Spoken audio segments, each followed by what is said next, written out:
There are many who have observed that we, Americans, are currently in a culture war, a clash between opposing visions of what our nation should be. Blue state versus red, vaccinated versus not, pro-choice versus anti, science versus creationism. This culture war is not a minor inconvenience or a passing phase. It is fully ingrained in our nation's psyche, and it is eroding our fabric of our nation. While some claim that this phenomena is recent, the truth is this conflict has been going on for decades. In the 1980s, Jerry Falwell, the minister at Thomas Road Baptist Church and founder of the Moral Majority and Liberty University, said, "We are fighting a holy war. We need to wield influence on those who govern us." His solution was to ensure that America's culture was founded squarely on Christ and His Word. But of course, when Falwell spoke of Christianity, he only meant his brand of Christianity. And when he spoke of God's Word, he only meant how he understood the text. But be clear, when Falwell died, the crusade didn't end. That which he was a part of was picked up and is being championed by others. There are those in our nation, those who, through a twisted interpretation of our national history, claim that America was founded on biblical principles and is, in fact, a Christian nation. But no, nothing could be further from the truth. This ongoing injection of twisted American history and the imposition of narrow religious prejudice upon our nation are fuel to the culture war that we are now experiencing. These same people who teach a corrupted history of our nation, they're trying to turn our secular founders into religious zealots. They want to destroy what our founders created, the first truly secular nation in the history of the world. A nation premised on the idea that we the people, select who govern us.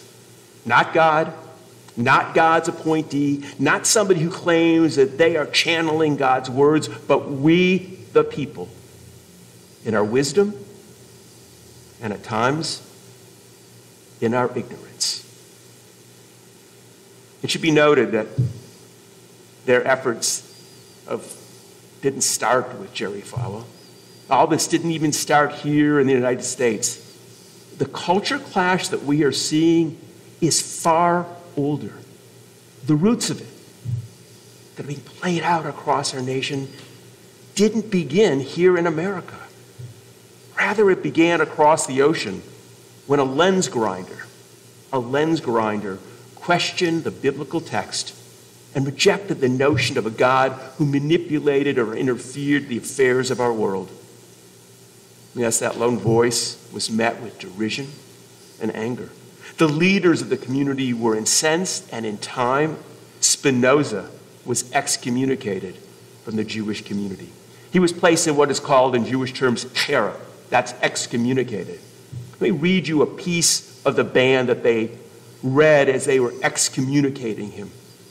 It's written, "The chiefs of the council make known that having long known of evil opinions and acts of Baruch B. Spinoza, and learning more about the abominable heresies practiced and taught by him, and the monstrous acts committed by him, the council decides, with the advice of the rabbi, that said Spinoza should be excommunicated and cut off from the nation of Israel." That was in July 27, 1656, 365 years ago. And yet the hostility, the anger, and fear that Spinoza unleashed continues to reverberate throughout the ages, and we are hearing it and witnessing it even today. Spinoza, He was only 23 at the time of his excommunication. Spinoza was cut off from the Jewish people because of his ideas. His crime was so abominable, so heinous, that he wasn't even allowed to be buried in a Jewish cemetery. Spinoza should stand for us, not as someone to be shunned, but as somebody to be celebrated, a true hero. Spinoza was a quiet and gentle man by all accounts. Yet he challenged the power of religion and thus the power of the rabbis of his age. But know that his ideas didn't remain and were not limited to the Jewish community. Through reason and intellect, he challenged the prevailing Western worldview that was based upon myth, that was based upon superstitions of stories that defied common sense and required one to suspend logical thought. Spinoza challenged the notion of an interventionist deity that can manipulate the affairs of the world or contravene the laws of nature.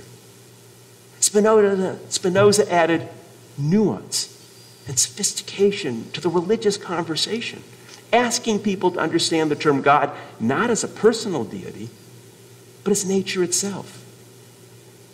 Spinoza's ideas were so powerful, they began to break the hold that ancient religion held on the world at that time. And those who held power, those who controlled religion, feared for their future. They feared for their hold on power, the hold on the reins that controlled people's choices and that controlled people's options. In time, Spinoza's words spread from Amsterdam across Europe, serving in part to spark the Enlightenment and thus ultimately impacting our own nation. As the author Rebecca Goldstein observes, the Declaration of Independence, that extraordinary first drafted by Thomas Jefferson, softly echoes Spinoza. Spinoza, through reason, changed the world and offered all an alternative to the stuffy, static, superstitious-driven, infected worldview that claimed divine authority. Divine authority which sets limits on the inquisitive mind, that said nothing that contradicted the Bible could be true. Religious authority which held scientific discovery in check. It limited people's rights to live their lives of their own choosing. Spinoza, he asked people to open their mind to reason, to logical thought. It's reason, suggested Spinoza, that made each of us, every human being, a thing of inestimable worth and deserving of dignity and of compassion. And yet, here we stand, more than 365 years later, and competing worldviews are tearing our nation apart. Be clear, what we're seeing are not different political philosophies based on reason or evidence, wrestling with the issues of our age. It's more than political powers vying for power. We are living at a time when a large swath of our nation has rejected logical thought and denies the evidence. A time when conspiracy theories motivate people's action in anti-democratic and anti-American ways. We see organizations fueled by rage and anger rather than reason. Politics has become the new religion, where ideological purity matters more than facts and more than evidence. It needs to be understood that the crisis for religion that Spinoza ignited by questioning long-held superstition is fueling many of the conflicts that we are seeing today. We only need to look to Texas and abortion rights to see how it's fueling that, and know that what happened in Texas will not remain there. There are those that are driven by their belief in a narrow interpretation of their sacred text and a willingness to ignore the foundational principles of our nation, particularly the separation of church and state. That's the power of dogmatic religious thinking. A hierarchical structure that values obedience and demands adherence. Religious extremists and their lawmaker allies who represent a minority opinion in our nation wield enormous power today. For an organized minority can impose its will on a disorganized majority, particularly when they know how to use the levers of power. Religious extremism is the unseen spark that is energizing the heated conflicts that we're experiencing. No, this doesn't mean that all who hold a particular view are religious extremists. But religious extremists are challenged by the likes of Spinoza, for it means they are losing power, and it means that they are losing control. Religious zealotry helps to create the environment we currently live in, one that is hostile, heated, and damaging to our secular nation.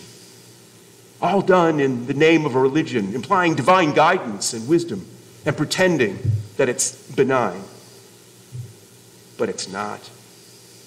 It is insidious because it takes on the notion that this is a holy war. 365 years ago, a quiet man spoke to us, saying there is an alternative. His teaching spoke not only to what it means to be Jewish, his teachings were and remain universal.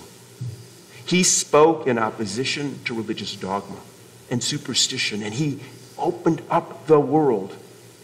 And while it would be satisfying to believe that the trajectory of Spinoza's idea that he set in motion continues to grow stronger, the fact is it's not. People are still fighting against his ideas, trying to regain control. As a rabbi, as I come to an end of a talk, I love to give 3 simple actions that everyone could take to stem this tide of religious extremism and this regression from reason. But I can't. The conflict is so strong. The conflict between religious superstition and reason that Spinoza spawned is ongoing, and it is heated. And it is our responsibility always to be attentive to the conflict and never, ever, ever be complacent. We must not allow religion to be weaponized and to limit people's rights nor freedoms, or allow ancient beliefs to trump scientific thought. As we stand at the beginning of this new year, another holiday observance shaped by COVID, made worse by those who deny the science and thus have helped prolong this pandemic, we need to be as bold as Spinoza. 40 years ago, when Beth Adam first came together, we stood and continue to stand on the shoulders of Spinoza and other bold thinkers who affirmed the right of human beings to make decisions for himself or herself. It is our responsibility not to allow the flame of reason to be extinguished, for it is our inheritance and it must be our legacy.